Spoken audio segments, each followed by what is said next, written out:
nataka tutafakari kwa ajili yetu leo. Haya ni kama historia tunaposikia, tunapoyasoma, tunapoelimishana, tunapofundishana juu haya yaliyotokea. Tunaona wakati mwingine kweli na sisi tunajaa huzuni.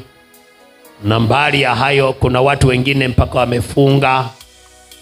Wengine walikuwa hawali nyama kwa sababu Yesu alipochubuliwa nyama yake, wanasema ni kama tunamula Yesu. Kwa wamefunga na kutokula nyama, wengine mwezi mzima, wengine wiki kadhaa. Wengine wamefunga hawanywi kwa sababu eti Yesu anakufa msalabani, na wamekwenda saa kama ile saa 6 saa 9 wamuone Yesu anavyokufa msalabani. Elimu hiyo sisi tuliondoka, elimu hiyo tumehama, tuko elimu ya viwango vingine. Amina. Tuko elimu ya viwango vingine. Ni elimu gani hiyo? Ni elimu hii ifuatayo, unisikilize. Jambo alilolitenda Yesu kwa nadharia, jambo alilolitenda Yesu katika mwili wake, jambo alilolitenda Yesu katika jamii, jambo alilolitenda Yesu mbele za watu, jambo alilolithibitisha na kulidhihirisha Yesu katika namna ya kadamnasi ya mikutano. Yesu alipokuwa anasema, Baba, kazi ulionipa nimeimaliza, sasa narudi kwako, alihamishia kwenye mioyo ya watu. Elimu ile na kusudi lile na mpango ule ambao Yesu anaachilia, alikuwa anaachilia kwenye mioyo ya watu. Kwa hiyo ndani ya watu, ndio maana ndani yako sisi tunasema, Biblia inasema wokovu ni mtu na Mungu. Narudia tena, wokovu ni mtu na Mungu. Ni namna gani huyu mtu anasema anataka kuokoka? Chanzo chake kwa tamani kuokoka anakijua mwenyewe. Sawa, wengine wamekutana kwenye mikutano, wengine wamekutana wanashuhudiwa, wengine wamekutana labda wameombewa matatizo yao.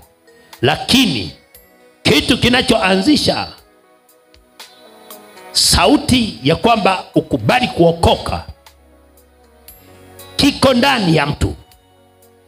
Mtu hawezi kukulazimisha kwamba okoka sasa wewe. Okoka kama uokoki na kupiga, kama uokoki na kunyima ugali. Haipo hiyo. Ila huyu mtu, Biblia inasemaje katika Warumi? Inasema imani chanzo chake ni, na kule kusikia kunakotokana na neno la Mungu. Kwa mtu anaposikia neno la Mungu, anaposikia ubaya wa dhambi, anaposikia uzuri wa ufalme wa Mungu mbinguni, anafanya maamuzi. Ndani kunakuwa na kelele za sauti, kunakuwa na kelele ya sauti inayosikika ndani ya mtu kwamba sasa wewe unafikiri kwa nini ukose? Kama hapa kupata ufalme huu ni kuokoka, ni kuacha dhambi, ni kutubu dhambi, ni kumaanisha kumwambia Yesu, nimekukosea, unisamehe. Kwa nini usifanye ili uende katika ufalme? Mtu anafika mahali anasema, kweli, hapana, ngoja nifanye maamuzi. Huwa tunayaita maamuzi magumu. Maamuzi magumu. Mtu anaona kwamba kweli aamue kuokoka. Kuamua kuokoka kunaandamana, kunaambatana na toba. Kunaambatana na toba. Toba manake ni mtu kuwa na moyo uliosikia neno la Mungu kwamba kwa ajili ya haya nataka mimi niokoke, niyaache yale yote niliyokuwa ninayatenda, niliyokuwa nimeyafanya na nilikuwa naendelea kuyafanya, niliyokuwa ninayapenda, yale ambayo yanaitwa dhambi mbele za Mungu. Biblia ndivyo inavyosema kwamba mtu kama huyu amesikia neno la Mungu na dhamiri yake na moyo wake unakubali kubadilisha maisha yake, kubadilika katika maisha yake, kuanza kuwa namna ya tofauti kama neno linavyotaka, kama neno linavyoongoza. Jamani, haleluya! Acheni kuokoka na kujiongoza kwa akili zenu. Ndio maana watu nafoka kila siku. Mtu anaokoka, anaamua leo kuja kanisani au kesho asije kanisani. Anaamua leo kuchelewa au anaamua kuwahi. Anaamua leo kufanya vurugu tu. Hayupo katika lile neno. Maana neno ndilo linakaa wapi? Ndani ya mtu. Nimesema Yesu alihamisha kutoka katika nadharia, amehamishia wapi? Ndani ya Kodia, ndani yako, ndani yangu. Hiki kitu kinapoongea kinaongea badala ya Yesu. Yesu uliyemwona alikuwa anapigwa kwa sababu ya uovu. Huku ndani mimi, unapotaka kutenda dhambi unapigwa, ninapigwa. Alo, kwa sababu hiyo dhambi haitakiwi kuifanya. Hiki kilichoko huku ndani kinaikataa dhambi, kinaikataa hiyo tamaa, kinapigwa huku ndani, kinaachanishwa na hiyo dhambi, inachukua maumivu kwa mtu. Ili nisiokoke. Toka. Kwa saa hii. Nina mamlaka ya kukuamrisha kwa jina la Yesu. Kwa mkono wa Mungu. Wa malaika. Na nguvu na uweza. Iliyoshuka kaburini. Wakati wa Yesu. Leo hii. Inashuka hapa. Inashuka kwangu. Toka. Wewe jiwe. Toka ndani yangu. Nataka kufufuka. Nataka kuokoka. Nataka kuokoka. Nyosha mikono juu. Nyosha mikono juu. Nyosha mikono juu.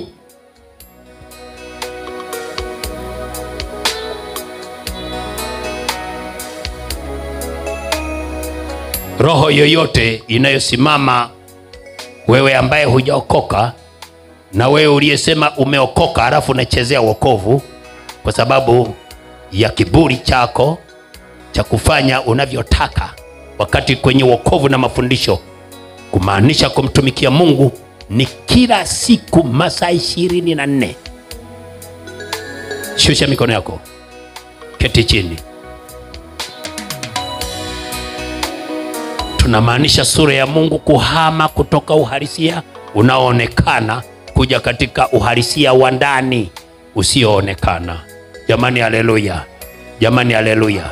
Ni kwa sababu hilo jiwe tunalolizungumza halionekani kwa macho ya damu na nyama, bali upinzani unaokuwemo ndani ya nafsi ya mtu, unaokuwemo ndani ya roho ya mtu, unaokuwemo ndani ya akili ya mtu, unaokuwemo ndani ya moyo wa mtu, unafanya asiokoke.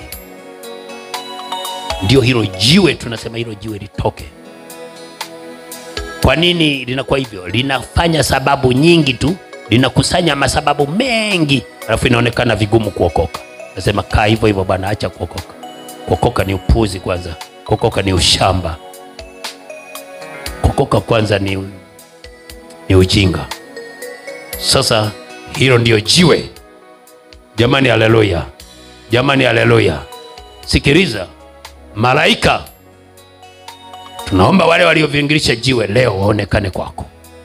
Malaika yule aliyevingirisha jiwe kwa nguvu na moto na miali na umeme, sura yake inaonekana kama umeme leo hii, na mtume kwako kwa jina la Yesu Kristo wa Nazareti. Huyu malaika aliyefanya ufufuko kwa Yesu, ninamtuma ufufuko kwako kwa jina la Yesu. miali ya moto na nguvu, na sura ya malaika huyu akae ndani yako akiwa amekaa kama umeme, na sura yake inaangaza kama umeme, sura yake inawaka kama umeme. Awe ndani yako, awe ndani yako. Alikalie jiwe, lile jiwe lililokuwa limekaa mlangoni, alikalie mbali na mlango, ili imani yako isitindike, ili imani yako isiweze kuharibikiwa, ili imani yako isiweze kurudia ujinga tena ule wa zamani.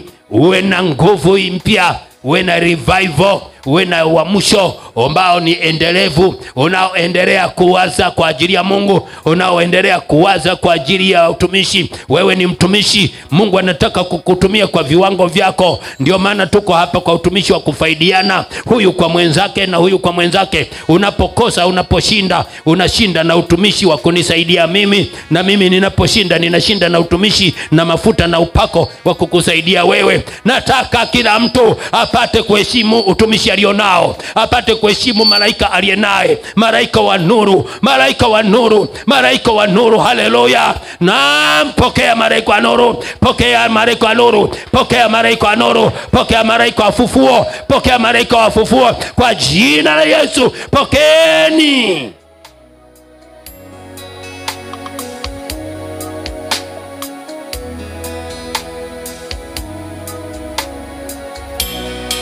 Simama juu, simameni juu.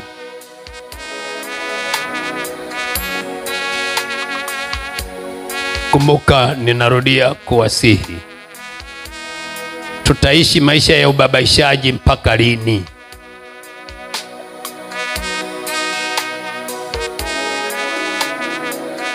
Tutaishi maisha haya ya ubabaishaji wa imani mpaka lini? Ifike mahali tuseme sasa basi, nimechoka na kutenda dhambi, nimechoka na dhambi, ninaamua kuanza kuishi maisha ya imani ya jina la Yesu. Amua, hamishwa kutoka katika utumwa wa dhambi, ingia katika uhuru wa kufanywa mtakatifu wa Mungu. Biblia inasema mwana akikuweka huru utakuwa huru kweli kweli. Ukikubali kuongozwa na Roho Mtakatifu, ukikubali kuokoka kwa jina la Yesu, unawekwa huru. Biblia inanihakikishia, inasema yeye atakaa ndani yako na wewe utakaa ndani yake, ninyi mtakuwa pamoja, wewe na Mungu aliyemtuma Yesu Kristo na Roho Mtakatifu na Yesu pamoja. Kama yeye Yesu anavyosema, mimi Baba nilivyo ndani yako